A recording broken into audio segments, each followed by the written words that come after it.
Salut, sunt Laurențiu Duță și acesta este studioul meu.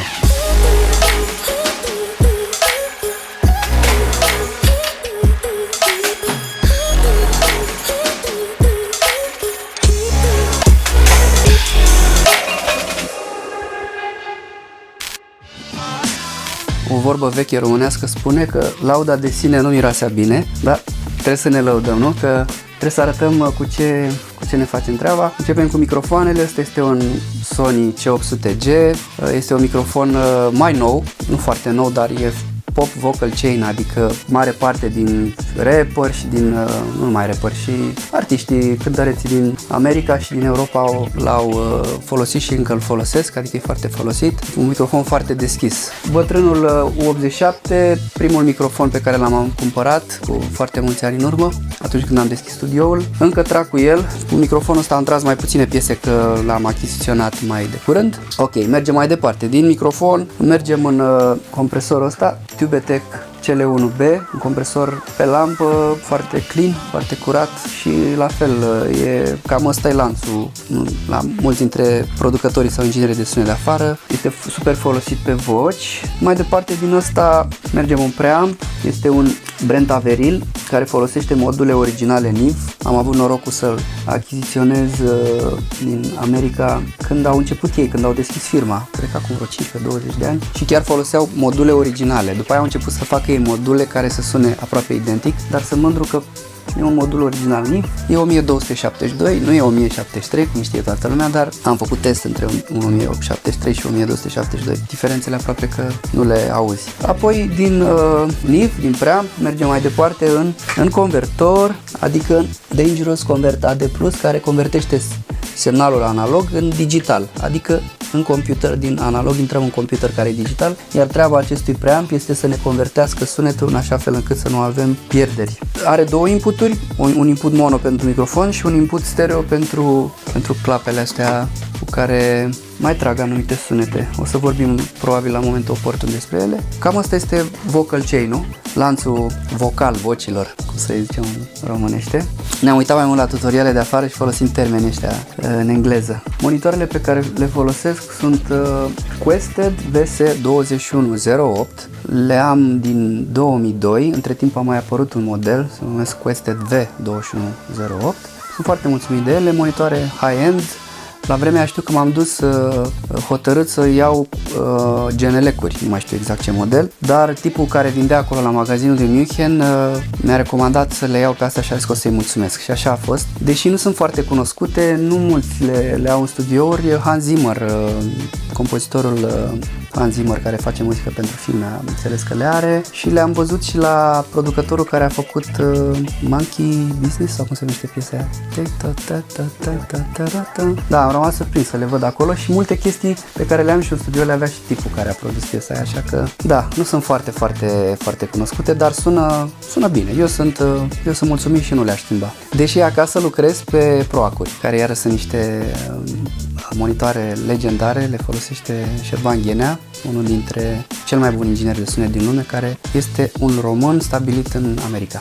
Aici avem un compresor de bus Allen Smart C1. Este un compresor în genul SSL, G-Bass compresor. Sună foarte, foarte ok, îl pun pe mixul final atunci când mixez extern. Când însumez de obicei ies cu 16 canale prin acest sumator de la SSL, XL Logic, nu știu dacă se mai fabrică, cred că nu, dar l-am cumpărat acum vreo 10 ani și oarecum folosește partea de însumare de la mixerele alea foarte mari. Teoretic sună cam pe acolo, adică nu mai însumezi intern în computer, ieși cu 16 canale, îți alegi tobe, voci, bas, snare, etc., sinturi. Însumarea asta îți aduce un pic de mai multă, nu știu, căldură să zicem, și sunetele se separă un pic mai bine. Iar recomandat pentru pop, poate mai puțin pentru muzica dance, unde poate e mai bine să mixezi intern, să sune mai punchy, mai deschis, mai lovit, mai, nu știu cum să, mai dinamic. Asta e pentru muzica pop,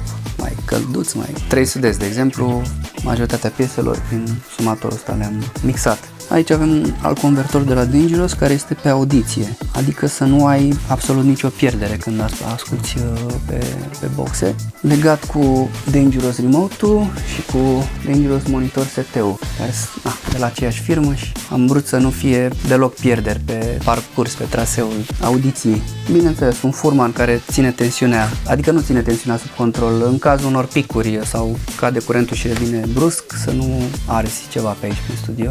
Aici am câteva, și aici în partea cealaltă o să vă arăt imediat, am câteva EQ-uri, compresoare analogice pe care le folosesc ca hardware insert și apoi după ce sunt mulțumit le trag înapoi în computer. Inițial încep și mixez cu plugin-uri, nu la toate piesele, sunt piese pe care le fac in the box 100% cu plugin-uri sau sunt piese pe care la 3 sudezi, de exemplu, unde vreau un sunet un pic mai cald sau la piesele pop, încep cu plugin-uri și după aia plugin-urile înlocuiesc cu variantele hardware ale plugin-urilor.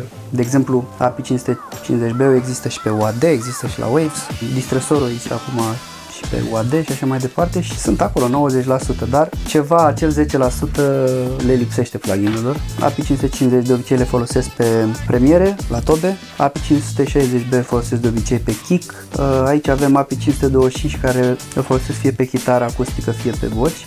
Asta este un de-esser foarte mișto care pe voci îl folosesc. Distresoarele care sunt versatile, Empirical Labs L8X distresor, le pun și pe voci de multe ori sau pe synth-uri, pe bass, adică merg aproape pe orice sursă. DBX 160A care sună foarte bine pe bass, are atacul foarte snappy, așa foarte mușcat. Moog, iarăși pentru bass, foarte rar EQ ăsta. SSL-Q îl folosesc pe voci, pe synth-uri, există și pe UAD și la fel și pe Waves. Mergem mai departe, Snare DBX 160X care le folosesc pe Premiere, iarăși repet, depinde de piesă, dar dacă e o piesă pop sună foarte bine. Avem aici Universal Audio 1176-le, înainte îl aveam la recording, la tracking, la voci, acum îl folosesc la mixing, la voci, tot așa un pic în 3-4 decibeli, gain reduction. Apoi mergem aici, mai sus avem Avalonul AD2055, care iarăși e foarte mișto în zona aia de aer pe voci, 20.000 de Hz, dacă vrei să dai la un pic de aer, să boostezi un decibel 2 sună excelent și nu numai, și bassul sună bine. Aici am un bass station și nu numai, și synth station, Studio Electronics SE1X, care sună foarte, foarte bine, folosesc mult pentru bași, dacă uneori v-au plăcut bașii de la 3 Sud-Est. Nu la toate piesele, pentru că uneori trag și cu basist, cu bas acustic la anumite piese, dar când e vorba de synth bass, ăsta e preferatul meu. De lucrat lucrez pe un MacBook Pro, deci 15 inch, cred că are vreo 3 ani, cel cu touch bar, din 2018 l-am cumpărat și apoi din el ies în monitorul ăsta imens de la Dell de 43 de inch, UAD, am placa de la UAD Octo, folosesc și plugin-urile de la UAD, mai e hub-ul ăsta unde StarTech-ul ăsta unde îmi pleacă toate auxiliarele astea, mă rog, că sunt o grămadă. Ăsta e un mouse clasic care se mai folosește și în ziua de astăzi, Kensington Expert Mouse. O să-l vedeți în multe studiouri, la mulți ingineri de sunet cu vechime, pentru că îți pune mâna un pic la treabă față de mouse-urile care, nu știu, am avut ceva probleme cu un mouse mai vechi, nu puteam să mai, după o zi de muncă, nu puteam să mai ridic degetele, nu știu ce sindrom e ăsta sau ce problemă am avut. Și după aia am citit și mulți recomandau pe ăsta pentru oamenii care lucrează, nu știu, 8 ore, 10 ore cu mouse-ul, e mult mai eficient și mai ok pentru mână. Asta e zona de synth-uri, un Korg Kronos pe care îl folosim în live la 3 Sud-Est, concertele live, dar acum, pentru că este perioada asta cu pandemia, nu mai avem concerte, mă bucur să-l am aici în studio și să-l folosesc, are sunete foarte faine. Și am și două synth-uri analogice, vintage cum se spune, este un Roland Juno 106 care sună foarte, foarte, cum se zice în engleză, fat, gras, un Korg Polysix, tot din anii 80, cred, nu știu exact când a fost fabricat și chiar clapele astea fac toți banii, sună incredibil de gras, de gros, de cum vreți să-i spunem. Deci umple boxa.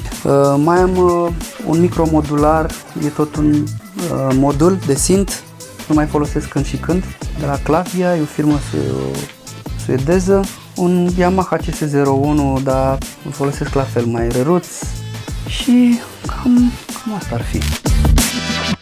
Laurențiu, am niște întrebări pentru tine. Te rog. Ce DAW folosești? În ce program lucrezi? Lucrez în Pro Tools Ultimate din 2002. Am început să lucrez, l-am cumpărat cu $14.000, cât costau aproape 2 apartamente în perioada aia. Dar, tot timpul am vrut să evoluez, să învăț și să mă aliniez așa oarecum standardelor producătorilor de afară, din America în special. Ce placă de sunet folosești? Placa de sunet este de la Avid, placa lor de sunet. Ce microfon sau microfoane? Păi da, Sony C800G, microfon pe lampă, foarte, foarte deschis și bun și modern. Și când vreau un pic mai clasic, mai cald, folosesc Neumann U87. Spunem 2 plugin-uri folosite des. Cel mai des, probabil că ProQ e cel mai des folosit, că tot timpul mai avem de tăiat, de bustat, de... Un alt plugin folosit foarte des, poate Valhalla, Vintage, Verbu.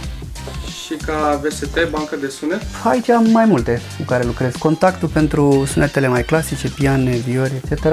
Iar pentru sunetele mai moderne, nu știu, Nexus 3, Omnisphere, mai nou Serum-ul, sunetele mai, nu știu, Dance, EDM, etc. Silent-ul, sunt o grămadă, dacă vreți să vi le citesc neapărat pe seara. Uite, am aici toată lista. Avem și de la, cum se numește, de la Arturia, tot pachetul, uite, toate astea, Profet, Solina, multe și mărunte. Care e ultimul plugin cumpărat? Ultimul plugin cumpărat, Guitarigu 4, cred că 4 Pro, ultimul. Primul synth fizic sau controller sau clapă cumpărat? Prima clapă cumpărată, bine, primită de taică mi-a fost un Korg, un Yamaha PSR-48, așa mi-am început eu cariera, să zicem, de producător. După aia am avut, sora mea mi-a făcut cadou un Korg M1, apoi mi-am luat un Korg X3. Cu Korg X3-ul am făcut primele producții la 300 de primul album, cu care apoi ne-am dus să schimbăm sunetele din MIDI la DJ Phantom, Eddie Schneider, în Alba Iulia, în Sebeș, care avea Nord Lead 2, Korg Wave Station, avea multe clape faine la vremea aia. Și prima clapă cumpărată din banii mei, 100%, a fost de fapt Korg X3 și apoi Kurzweil K2500S. Și care e ultima clapă? Ultima clapă cumpărată, cred că Korg Poly 6, de fapt, da, analog vintage synth. Ce plugin sau synth ai în wishlist? În viitor apropiat aș vrea să-mi cumpăr Prophet 5, clapa, care au refăcut-o acum, 2020. Sună foarte, foarte bine, chiar îmi place. Dave Smith a făcut o treabă bună. Da, asta e pe wishlist-ul meu apropiat. Ai vrea să deschizi ultimul proiect? Da. Cred că e și deschis. Da, lucrez, pentru că sunt mai secretos, așa, nu vreau să dau foarte mult. Lucrez la un remake al piesei Te plac așa cum ești. Așa, un play, un bas, o tobă.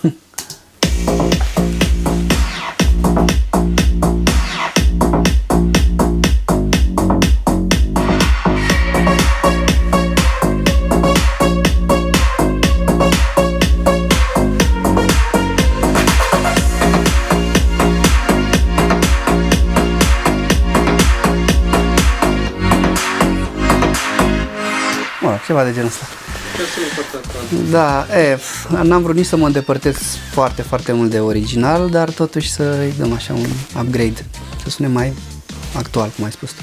Mix și master, cine face? Eu le fac pe toate. Și mix și master? Și mix și master, uneori mai trimit în America la Sterling Sound, dar nu la toate piesele. Sunt o grămadă de 80% din piese mi le masterizez singur. Uneori așa, când am eu senzația că nu ceva îi lipsește, mai trimit pentru o a doua opinie, să zicem. Dar în general îmi mixez și masterizez singur. Poți să ne spui 2 plugin-uri folosite pe master? Da, 2 plugin-uri folosite pe master. Hai să ne uităm chiar aici pe master. În cazul ăsta am folosit de la Dangerous Bass EQ din UAD pentru un pic de bass și înalte. Bass EQ, Invisible Limiter de la OM, limiterul pe final, The Glue, Citomicul sau Cytomic The Glue pentru asta când mixez intern. De obicei înlocuiesc, când mixez extern, pun Ellen Smart C1 care face același lucru. Și aici am pus, uite, un pic de Brainworks, nu știu pentru ce am pus aici în cazul ăsta, un pic de înalte extra. la 10.000. În ce BPM lucrezi cel mai des? N-am o regulă. Dacă sunt piese mai ritmate, să zicem 122, 124, acum înainte era 128, acum baza e aici, între 120 și 124. Dacă sunt piese pop mai lente, poate să fie și 80 și 100 și 100 și un pic. Ce element e cel mai important într-o piesă, beat-ul sau de melodie? Cred că de la melodie pleacă totul. Dacă melodia nu e bună, nici beat-ul nu ajută foarte mult. Dar, fără discuție, dacă ai un beat bun, îmbracă și mai bine. O linie melodică foarte bună. Deci amândouă foarte importante, cred. Îmbrăcămintea, dar și linia. Când ești cel mai creativ, ziua sau noapte? În primele ore ale zilei iau cele mai bune decizii și pe mix, și pe când ai urechile fresh, și pe mix, poate și pe linie melodică, îți dai seama a doua zi când asculti dacă piesa aia îți spune ceva, dacă are potențial de hit sau nu. În primele ore ale zilei. Câte ore petreci pe zi în studio? Sunt workaholic, muncesc mai mult decât trebuie și asta nu e bine, pentru că îmi și place, nu știu.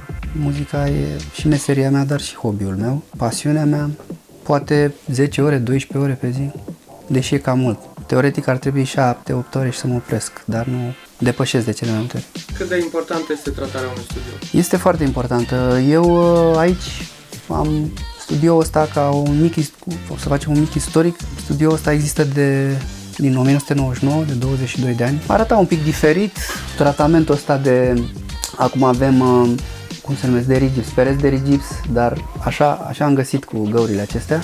În spatele rigipsului există vată minerală. Înainte aveam placaje și cred că am dat noi vreo 1000 de găuri, toată gașca de aici.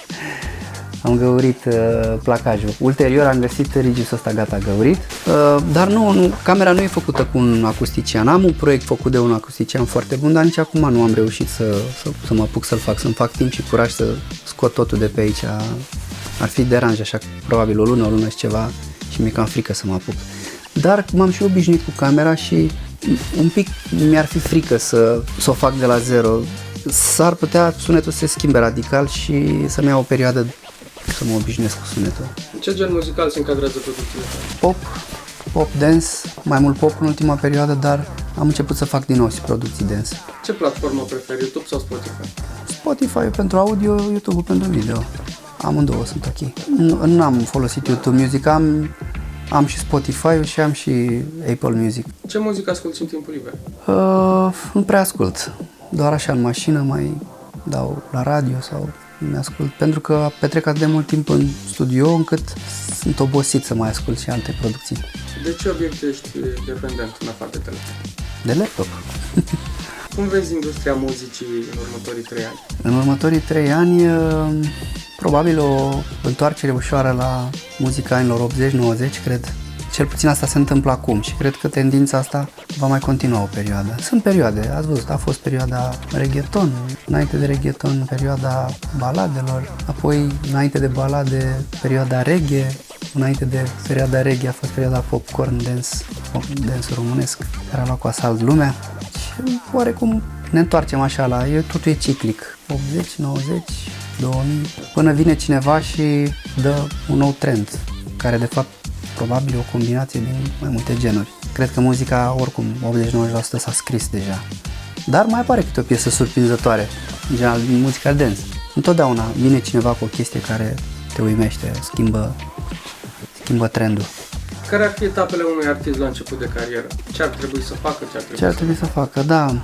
Păi pot să vă zic din experiența mea. În primul rând trebuie să creadă foarte mult în el și să renunțe la timp liber, pentru că cei care reușesc și vedem noi că sunt top, acolo e foarte, foarte multă muncă și sacrificii. Asta e, să conștientizeze talentul, să aibă încredere în ei și indiferent de perioadele mai grele, poate când noi suntem precum căutătorii de metale prețioase, de aur, detectorul ăla, sau poate ai o zi mai, sau ca la pește, ai o zi mai proastă, azi n-ai prins nimic, nu trebuie să renunți. Să încerci, cazi, te ridici, la un moment dat trebuie să vină și ziua ta, dar evident trebuie să joci continuu, să muncești. Enumărăm câțiva artiști pe care îi urmărești. Din cei clasici, eu am crescut cu Michael Jackson și rămân în continuare un fan și Michael Jackson rămâne o inspirație în continuare pentru toți artiștii pop de succes ai momentului. Vezi The Weeknd, Bruno Mars și așa mai departe. Se vede clar influența acolo a lui Michael. Din cei noi, The Weeknd, Bruno Mars, Avicii, Swedish House Mafia, mai încoace poate mă încurc un pic, Martin Garrix. Ce așteptări ai de la un manager? Care e rolul lui în cariera unui artist? În primul rând, artistul trebuie să aibă, eu mă refer aici în România, poate nu avem manageri atât de buni și școliți.